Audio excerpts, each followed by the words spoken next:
ಇದ್ದೀರಾ ಜನಸೇವಾ Kannada TV news. Basava Jayanti ಆಚರಣೆಯನ್ನು ಈ ದಿನ ಮಂಡ್ಯ ಜಿಲ್ಲಾ ಪಂಚಾಯತ್ ಸಭಾಂಗಣದಲ್ಲಿ ಮಾನ್ಯ ಶ್ರೀ ಮಂಡ್ಯ ಜಿಲ್ಲಾಧಿಕಾರಿಗಳಾದ ಕುಮಾರ್ ರವರು ಹಾಗೂ ಎಡಿಸಿ ನಾಗರಾಜ್ ರವರು, ಹಿರಿಯ ವಕೀಲರಾದ ರಾಜಶೇಖರ್ ರವರು ಹಾಗೂ ಗುರುಪ್ರಸಾದ್ ರವರು, ಮಹಿಳಾ ಅಧ್ಯಕ್ಷರಾದ ರಜನಿರಾಜ್ ಅವರು ಜ್ಯೋತಿ ಬೆಳಗಿಸುವ ಮೂಲಕ ಕಾರ್ಯಕ್ರಮವನ್ನು ನೆರವೇರಿಸಲಾಯಿತು. ಮಹಾನ್ ಚೇತನ ಶ್ರೀ ಬಸವೇಶ್ವರರ ಜನ್ಮದಿನಾಚರಣೆ ಹಾಗೂ ಮತ್ತೋರ್ವ ಮಹಾನ್ ಚೇತನ ಆಗಿರುವಂಥ ಶಿವಶರಣೆ ಹೇಮರೆಡ್ಡಿ ಮಲ್ಲಮ್ಮ ಜಯಂತಿ ಇಬ್ಬರೂ ಕೂಡ ನಮ್ಮ ನಾಡಿನಲ್ಲಿ ಹುಟ್ಟಿ ಅಪಾರವಾದಂಥ ಕೊಡುಗೆಯನ್ನು ಕೊಡುವ ಮೂಲಕ ಮಹಾನ್ ಜಯಂತರಾಗಿದ್ದಾರೆ.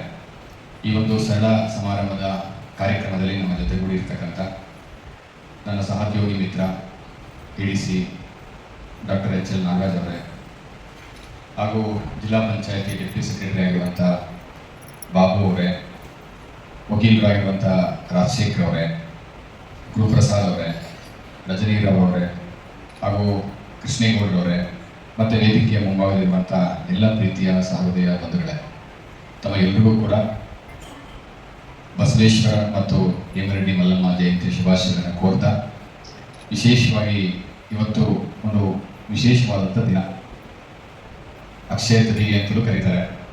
ಅಂಥ ಒಂದು ಪುಣ್ಯ ದಿನದಂದು ಇಬ್ಬರು ಮಹಾನ್ ಚೇತನ ವ್ಯಕ್ತಿಗಳು ಜನಿಸಿದ್ದಾರೆ. ಅದರಲ್ಲಿ ಬಸವಣ್ಣನವರು ಪ್ರಾಯಶಃ ನಾವೆಂದೂ ಕೂಡ ಊಹಿಸಿಕೊಳ್ಳಲಾಗದೇ ಇರುವಂಥದ್ದು. ಒಂದು ವೇಳೆ ಒಂದು ಸಮಾಜದಲ್ಲಿ ಆ ಒಂದು ಪರಿಸ್ಥಿತಿಯಲ್ಲಿ ಇದ್ದಂಥ ಎಲ್ಲ ಮೂಢನಂಬಿಕೆಗಳನ್ನು, ಅಸ್ಪೃಶ್ಯತೆಯನ್ನು ವಿರುದ್ಧ ಹೋರಾಡಿ ಒಂದು ಕ್ರಾಂತಿಕಾರಿ ಬದಲಾವಣೆಯನ್ನು ತಂದಿರುವಂಥದ್ದು. ಹಾಗಾಗಿ ಕ್ರಾಂತಿಕಾರಿ ಬಸವಣ್ಣ ಅಂತಲೇ ಕರೀತಾರೆ. ಅವತ್ತಿನ ಸಂದರ್ಭದಲ್ಲಿ ಸಮಾಜವನ್ನು ಎದುರಾಕೊಳ್ಳೋದು ಅಷ್ಟು ಸುಲಭದ ಮಾತಲ್ಲ. ಇವತ್ತು ಸಮಾಜವನ್ನು ಎದುರಾಕೊಳ್ಬೋದು, ಯಾಕೆಂದರೆ ಶಿಕ್ಷಣ ಇದೆ, ವೈಚಾರಿಕತೆ ಇದೆ, ವಿಜ್ಞಾನ ಇದೆ, ತಾಂತ್ರಿಕತೆಯಲ್ಲಿ ಮುಂದುವರೆದಿದ್ದೀವಿ. ಬಟ್ ಅವತ್ತಿನ ಸಂದರ್ಭದಲ್ಲಿ ಇಡೀ ಸಮಾಜವನ್ನು ಎದುರಾಗಿಕೊಂಡು ಸಮಾಜದ ವಿರುದ್ಧ ನಿಂತ ಒಂದು ಜಾತಿಗೆ ಅಲ್ಲ, ಇಡೀ ವಿಶ್ವಕ್ಕೆ ಗುರುವಾಗಿರುವಂಥದ್ದು ಬಸವಣ್ಣನವರ ತತ್ವಗಳನ್ನು, ಮೌಲ್ಯಗಳನ್ನು, ಚಿಂತನೆಗಳನ್ನು ನಾವೆಲ್ಲರೂ ಕೂಡ ನಮ್ಮ ಬದುಕಿನಲ್ಲಿ ಅಳವಡಿಸ್ಕೊಳ್ಬೇಕು. ಅವುಗಳನ್ನು ಅನುಷ್ಠಾನಕ್ಕೆ ತರಬೇಕು, ಅವುಗಳನ್ನು ಪಾಲಿಸಬೇಕು. ಜೊತೆಗೆ ನಮ್ಮ ಮನೆಯ ಮಕ್ಕಳಿಗೂ ಕೂಡ ಆ ತತ್ವಗಳನ್ನು, ಚಿಂತನೆಗಳನ್ನು, ಮೌಲ್ಯಗಳನ್ನು ಮಕ್ಕಳಿಗೆ ಬಿತ್ತಬೇಕು. ಬಸವಣ್ಣ ಯಾರು, ಬಸವಣ್ಣನ ಕೊಡುಗೆ ಏನು ಅನ್ನೋದನ್ನು ನಮ್ಮ ಮಕ್ಕಳಿಗೆ ಗೊತ್ತಾಗುತ್ತೆ. ಕೇವಲ ಪಠ್ಯದಲ್ಲಿ ಮಾತ್ರ ಮಕ್ಕಳು ಕಲಿಸ್ಕೊಳ್ಳಿಕ್ಕೋಸ್ಕರ ಏನೋ ಒಂದು ಚಾಪ್ಟರ್ ಇಟ್ಟು ಬಸವಣ್ಣನ ಜೀವನ ಚರಿತ್ರೆ ಹೇಳಿದರೆ ಸಾಕಾಗೋದಿಲ್ಲ. ಕೇವಲ 2-3 ಪುಟಗಳಿಂದ ಇಡೀ ಮಕ್ಕಳಿಗೆ ನಾನು ಬಸವಣ್ಣನ ಬಗ್ಗೆ ತಿಳಿಸ್ತೀವಿ ಅಂದರೆ ಸಾಕಾಗೋದಿಲ್ಲ. ಅದನ್ನು ಹೊರತಾಗಿ ನಮ್ಮ ಮನೆಗಳಲ್ಲಿ ಇಂಥ ಒಂದು ಮಹಾನ್ ಚಿಂತಕರ ಬಗ್ಗೆ ನಾವು ತಂದೆ ತಾಯಿಗಳು ತಿಳಿಯಬೇಕು. ಬಸವಣ್ಣ ಅಂದರೆ ಯಾರು, ಅವ್ರ ಕೊಡುಗೆ ಏನು, ಏತು ಹೋರಾಟ ಮಾಡಿದ್ರು, ಇವೆಲ್ಲವನ್ನು ಕೂಡ ನಾವು ಹೇಳಬೇಕಾಗುತ್ತೆ ಅಂತ ನಾನು ಹೇಳಲಿಕ್ಕೆ ಇಚ್ಛೆ ಪಡ್ತೇನೆ. ಚುನಾವಣಾ ಸಮಯ ಇರೋದ್ರಿಂದ ನಾವು ಅತ್ಯಂತ ಸರಳವಾಗಿ, ಈಗ ಮಾದರಿ ನೀತಿ ಸಮಿತಿ ಇನ್ನೂ ಕೂಡ ಇದೆ, ಅತ್ಯಂತ ಸರಳವಾಗಿ ಈ ಒಂದು ಜಯಂತಿಗಳನ್ನು ಆಚರಣೆ ಮಾಡ್ತಾ ಇದ್ದೇವೆ. ಸರಳತೆ ಎಷ್ಟು ಮುಖ್ಯನೋ ಅಷ್ಟೇ ಒಂದು ಆ ಒಂದು ಜಯಂತಿ ಆಚರಣೆಯಲ್ಲಿರುವಂಥ ಒಂದು ಅರ್ಥವಂತಿಕೆ ಕೂಡ ಬಹಳ ಮುಖ್ಯ. ಹಾಗಾಗಿ ನಾವೆಲ್ಲರೂ ಕೂಡ ಬಸವಣ್ಣವರ ಮೌಲ್ಯಗಳನ್ನು ಅನುಷ್ಠಾನಕ್ಕೆ ತರೋಣ ಅಂತ ನಾನು ಹೇಳಲಿಕ್ಕೆ ಇಚ್ಛೆ ಪಡ್ತೇನೆ. ಅವರು ಹಾಕಿಕೊಟ್ಟಿರುವಂಥ ತತ್ವಗಳು, ಮೌಲ್ಯಗಳು, ಚಿಂತನೆಗಳು ಇವತ್ತಿಗೂ ಕೂಡ ಪ್ರಸ್ತುತ, ಸಾರ್ವಕಾಲಿಕಕ್ಕೂ ಕೂಡ ಒಪ್ಪಿಕೊಳ್ಳುವಂತಹ, ಬಳಕೆ ಮಾಡಿಕೊಳ್ಳುವಂತಹ, ಅನುಷ್ಠಾನಕ್ಕೆ ತರುವಂತಹ ಮೌಲ್ಯಗಳನ್ನು ಕೊಟ್ಟಿದ್ದಾರೆ. ಎಷ್ಟೋ ವಿದೇಶಗಳಲ್ಲಿ ಬಸವಣ್ಣವರ ಪ್ರತಿಭೆಗಳನ್ನು ಸ್ಥಾಪನೆ ಮಾಡಿದ್ದಾರೆ. ಸುಮ್ಮನೆ ಯಾವುದೇ ವಿದೇಶದಲ್ಲಿ ಬೇರೆ ದೇಶದ ಒಬ್ಬ ನಾಯಕನನ್ನು, ಬೇರೆ ದೇಶದ ಒಬ್ಬ ಚಿಂತಕನನ್ನು, ಪ್ರತಿಭೆಯನ್ನು ಸುಮ್ಮನೆ ಅನಾವರಣ ಮಾಡೋದಿಲ್ಲ, ಸುಮ್ಮನೆ ಇಡೋದಿಲ್ಲ. ಹಾಗಾಗಿ ಬೇರೆ ದೇಶಗಳಲ್ಲಿ ಬಸವಣ್ಣನವರ ಪ್ರತಿಭೆಗಳನ್ನು ಇಟ್ಟಿದ್ದಾರೆ. ಹಾಗಾಗಿ ನೀವು ಯಾವುದೇ ಒಂದು ನಗರಕ್ಕೆ ಹೋದರೆ ಬಸವಣ್ಣನವರ ಪ್ರತಿಮೆ ಆಗಲಿ ಅಥವಾ ಬಸವಣ್ಣನವರ ಒಂದು ದಾರಿ ಆಗಲಿ, ಬೀದಿ ಆಗಲಿ, ಯಾವುದಾದ್ರೂ ಒಂದು ಕೂಡ ಇದ್ದೇ ಇರುತ್ತೆ. ಹಾಗಾಗಿ ನಾವೆಲ್ಲರೂ ಕೂಡ ಆ ಒಂದು ಮಹಾನ್ ಚೇತನವನ್ನು ನಮ್ಮ ಮನೆಯಲ್ಲಿ ಮತ್ತು ಮನಸ್ಸಿನಲ್ಲಿ ಇಟ್ಟು ಪೂಜಿಸಬೇಕು ಅಂತ ನಾನು ಹೇಳಲಿಕ್ಕೆ ಇಚ್ಛೆ ಪಡ್ತೇನೆ. ಅನೇಕ ಚಿಂತನೆಗಳನ್ನು ಕೊಟ್ಟಿದ್ದಾರೆ. ಇವತ್ತು ನಾವು ಕಾಯಕದ ಬಗ್ಗೆ ಮಾತನಾಡ್ತೇವೆ. ಕಾಯಕವೇ ಕೈಲಾಸ ಅನ್ನುವಂಥದ್ದು ಭಾಳ ಬಸವಣ್ಣವರು ಕಾಯಕ್ಕೆ ಎಷ್ಟು ಮಹತ್ವವನ್ನು ಕೊಟ್ಟಿದ್ದು ಅಂತ ಹೇಳಿದ್ರೆ, ಪ್ರತಿಯೊಬ್ಬ ವ್ಯಕ್ತಿಯೂ ಕೂಡ ಸ್ವಾವಲಂಬಿಯಾಗಿ ಬದುಕಬೇಕು, ಬೇರೆಯವರ ಮೇಲೆ ಅವಲಂಬಿತವಾಗಬಾರದು, ತಾನೇ ದುಡಿಬೇಕು, ತಾನೇ ತಿನ್ನಬೇಕು ಅನ್ನುವಂಥದ್ದನ್ನು ಇಟ್ಕೊಂಡಿರುವಂಥದ್ದು. ಜೊತೆಗೆ ಅಸ್ಪೃಶ್ಯತೆಯನ್ನು ನಿಜವಾಗಲೂ ಕೂಡ ಅವತ್ತಿನ ಸಂದರ್ಭದಲ್ಲಿರ್ತಕ್ಕಂಥ ಒಂದು ಜಾತಿ ಶೋಷಣೆ ಆಗಿರ್ಬೋದು, ಮೂಢನಂಬಿಕೆ ಆಗಿರ್ಬೋದು, ಅಸ್ಪೃಶ್ಯತೆ ಆಗಿರ್ಬೋದು, ಇದರ ವಿರುದ್ಧ ಹೋರಾಡಿ ಹಲವಾರು ಒಂದು ಕೊಡುಗೆಗಳನ್ನು ಕೊಟ್ಟಿರ್ತಕ್ಕಂಥದ್ದು. ಒಂದು ಸಣ್ಣದು ಹೇಳಬೇಕಂತ ಹೇಳಿದ್ರೆ, ಅವತ್ತಿನ ಕಾಲದಲ್ಲಿ ಯಾವುದೇ ಒಂದು ಪರಿಶಿಷ್ಟ ಜಾತಿ ಒಳಗೊಂಡಿರುವಂಥ ವ್ಯಕ್ತಿಗಳು ದೇವಸ್ಥಾನಕ್ಕೆ ಪ್ರವೇಶವನ್ನು ಮಾಡಲಿಕ್ಕೆ ಅವಕಾಶ ಇರಲಿಲ್ಲ. ಬಸವಣ್ಣನವರು ದೇವಸ್ಥಾನಕ್ಕೆ ಹೋಗುವ ಅವಶ್ಯಕತೆ ಇಲ್ಲ. ಹಾಗಾಗಿ ಈ ದೇಹವೇ ದೇವಸ್ಥಾನ, ನೀವು ದೇಹಕ್ಕೆ ಒಂದು ರುದ್ರಾಕ್ಷಿಯನ್ನು ಕಟ್ಕೊಂಡ್ರೆ ಸಾಕು, ಅದೇ ಸಾಕು, ಅಲ್ಲೇ ದೇವರಿದ್ದಾನೆ. ದೇಹವೇ ದೇಗುಲ ಸ್ಥಿರವನ್ನ ಕಳಸವಯ್ಯ ಅಂತ ಹೇಳ್ತಾರೆ. ಹಾಗಾಗಿ ಈ ದೇಹವೇ ದೇಗುಲವನ್ನ ಹೋಲಿಸುವಂತ, ಹಾಗಾಗಿ ನೀವು ಯಾವ ದೇವಸ್ಥಾನಕ್ಕೆ ಹೋಗೋ ಅವಶ್ಯಕತೆ ಇಲ್ಲ, ಈ ದೇಹವೇ ದೇಗುಲ ಅನ್ನುವಂಥದ್ದು ಮಾತನ್ನ ಇಲ್ಲಿರ್ತಕ್ಕಂಥದ್ದು ಎಷ್ಟು ಪ್ರಸ್ತುತ ಅಂತ ನಾವು ಯೋಚನೆ ಮಾಡಬೇಕು. ದೇವಾಲಯಕ್ಕೆ ಹೋಗಿ ಕೈ ಮುಕ್ಕೊಂಡು ಬಂದರೆ ಆಗೋದಿಲ್ಲ. ನಾವು ಮಾಡುವಂಥ ವಿಚಾರಗಳು, ನಾವು ಮಾಡುವಂಥ ಕೆಲಸ ಕಾರ್ಯಗಳು, ನಮ್ಮ ಯೋಚನೆಗಳು, ನಮ್ಮ ಆದರ್ಶಗಳು ಅಲ್ಲಿ ದೇವರನ್ನು ಕಾಣಬೇಕು. ಮತ್ತು ಇನ್ನೊಂದು ಮಾನವೀಯತೆಗಿಂತ ದೊಡ್ಡದು ಇನ್ಯಾವುದೂ ಇಲ್ಲ.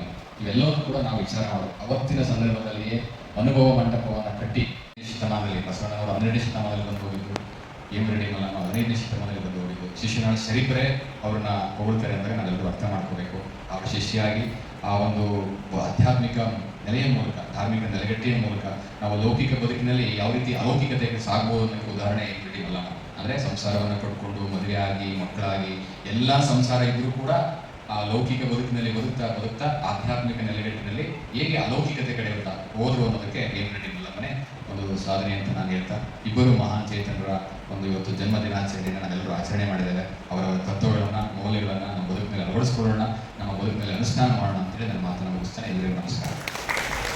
ಈ ದಿನ ಕರ್ನಾಟಕ ರಾಜ್ಯ ಸರ್ಕಾರದ ಒಂದು ನಿರ್ದೇಶನದಂತೆ ಜಗಜ್ಯೋತಿ ಬಸವೇಶ್ವರರ ಜಯಂತ್ಯೋತ್ಸವ ಹಾಗೆ ಮಹಾಸಾಧ್ವಿ ಶರಣೆ ಹೇಮರೆಡ್ಡಿ ಮಲ್ಲಮ್ಮರವರ ಜಯಂತ್ಯೋತ್ಸವವನ್ನು ಒಟ್ಟಿಗೆ ಮಂಡ್ಯ ಜಿಲ್ಲಾಡಳಿತ ಮೂಲಕ ಆಚರಣೆ ಮಾಡುವಂಥ ಸಂದರ್ಭದಲ್ಲಿ ಈ ಒಂದು ವೇದಿಕೆಯಲ್ಲಿ ಅಧ್ಯಕ್ಷತೆಯನ್ನು ವಹಿಸಿಕೊಂಡು ಕಾರ್ಯಕ್ರಮ ಉದ್ಘಾಟನೆ ಮಾಡಿಕೊಟ್ಟಂಥ ಮಂಡ್ಯ ಜಿಲ್ಲೆಯ ಸನ್ಮಾನ್ಯ ಜಿಲ್ಲಾಧಿಕಾರಿಗಳಾದಂಥ ಡಾಕ್ಟರ್ ಕುಮಾರ್ ಸಾಹೇಬರಿಗೆ ವಿಶೇಷವಾಗಿ ಅಭಿನಂದನೆ ಸಲ್ಲಿಸ್ತೇನೆ, ಶುಭಾಶಯಗಳನ್ನು ಕೋರ್ತೇನೆ.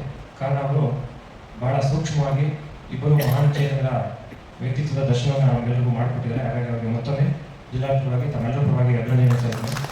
ಹಾಗೆ ನಮ್ಮ ಜೊತೆ ಹಿರಿಯರು ವೀರಶೈವ ಮಹಾಸಭಾದ ಅಧ್ಯಕ್ಷರು ಮತ್ತು ಗೌರವಾನ್ವಿತ ವ್ಯಕ್ತಿತ್ವಗಳಂಥ ರಾಜಶೇಖರ್ ಸರ್ ಇದ್ದಾರೆ, ನಮ್ಮ DS ಬಾಬು ಅವರು ಇದ್ದಾರೆ, ಗುರುಪ್ರಸಾದ್ ಅವರಿದ್ದಾರೆ, ರಜನಿ ಮೇಡಮ್ ಇದ್ದಾರೆ, ಹಾಗೆ ನಮ್ಮ ಕನ್ನಡ ಸಾಹಿತ್ಯ ಪರಿಷತ್ನ ಕಾರ್ಯದರ್ಶಿಗಳಾದಂಥ ಸ್ಕೂಲ್ ಕೃಷ್ಣೇಗೌಡರು ಮತ್ತು ಎಲ್ಲ ಹಿರಿಯ ಮುಖಂಡರುಗಳು, ಬೇರೆ ಬೇರೆ ಭಾಗದಿಂದ ಬಂದಿರುವಂಥ ಬಸವಣ್ಣವರ ಅಭಿಮಾನಿಗಳು, ನಮ್ಮ ಜಿಲ್ಲಾಡಳಿತ ಎಲ್ಲ ಅಧಿಕಾರಿ ವರ್ಗ ಮತ್ತು ನೌಕರರು ಕೂಡ ಅಭಿನಂದನೆ ಸಲ್ಲಿಸಿ ಈಗಾಗಲೇ ಸಾಹೇಬರು ಸಾಕಷ್ಟು ವಿಷಯಗಳು ಹೇಳಿದ್ದಾರೆ, ಮತ್ತೆ ಅದನ್ನೇ ರಿಪೀಟ್ ಮಾಡಲಿಕ್ಕೆ ಹೋಗೋದಿಲ್ಲ. ವಿಶೇಷವಾಗಿ ಜಗಜ್ಯೋತಿ ಬಸವೇಶ್ವರರು ನಮಗೆ ಅಪರೂಪದ ವ್ಯಕ್ತಿಯಾಗಿ ಹೀಗೆ ಕಾಣ್ತಾರೆ, ಬಹಳ ಅಪರೂಪದ ವ್ಯಕ್ತಿಯಾಗಿ ವ್ಯಕ್ತಿತ್ವದಲ್ಲಿ ಕಾಣ್ತಾರೆ. ಕಾರಣ ಅವತ್ತು ಏನು 12ನೇ ಶತಮಾನದಲ್ಲಿ ಜಾತಿ ಕಲಹ ಇತ್ತು, ವರ್ಗಭೇದ ಇತ್ತು, ಅದೇ ರೀತಿ ಭಗವಂತನ ತಲುಪಲಿಕ್ಕೆ ಮುಟ್ಲಿಕ್ಕೆ ಶೂದ್ರ ಸಮುದಾಯಕ್ಕೆ ಸಾಧ್ಯವೇ ಇಲ್ಲ ಅನ್ನೋ ಒಂದು ಅಡ್ಡಗೋಡೆ ಇತ್ತು.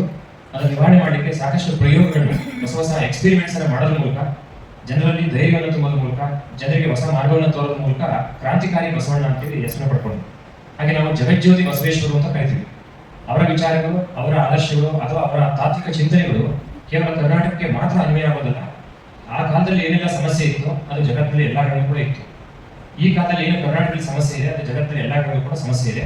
ಸೊ ಮಾನವ ಸಮಾಜವನ್ನು ನಿರ್ಮಾಣ ಮಾಡಬೇಕು ಅನ್ನೋ ಉದ್ದೇಶಕ್ಕೋಸ್ಕರ ವಚನಗಳ ಮೂಲಕ ಸಮಾಜದ ಸರಳ ಭಾಷೆಯಲ್ಲಿ ಅವರಿಗೆ ತಿಳಿಸ್ಕೊಡೋದ್ರ ಮೂಲಕ ಜನಸಾಮಾನ್ಯರು ಕೂಡ ಪರಿವರ್ತನೆ ಆಗಲಿಕ್ಕೆ ಸಾಧ್ಯ ಇದೆ ಅನ್ನೋದನ್ನ ವಚನಗಳ ಮೂಲಕ ತಿಳಿಸ್ಕೊಡ್ತಾರೆ. ನಮಗೆ ಪ್ರವಚನಗಳ ಮೂಲಕ ಈ ಕಾಲದಲ್ಲಿ ಬಸವೇಶ್ವರಾಗಿ ಸಿದ್ದೇಶ್ವರ ಸ್ವಾಮಿಗಳು ಇದ್ರು. ಈ ಕಾಲಕ್ಕೆ ಪ್ರವಚನಗಳ ಮೂಲಕ ಸಿದ್ದೇಶ್ವರ ಸ್ವಾಮಿಗಳು ಬಸವಣ್ಣವನ್ನ ಯಥಾರೂಪದಲ್ಲಿ ನಮ್ಗೆಲ್ಲರೂ ಕೂಡ ಬೋಧನೆ ಮಾಡ್ತಾ ಇದ್ರು.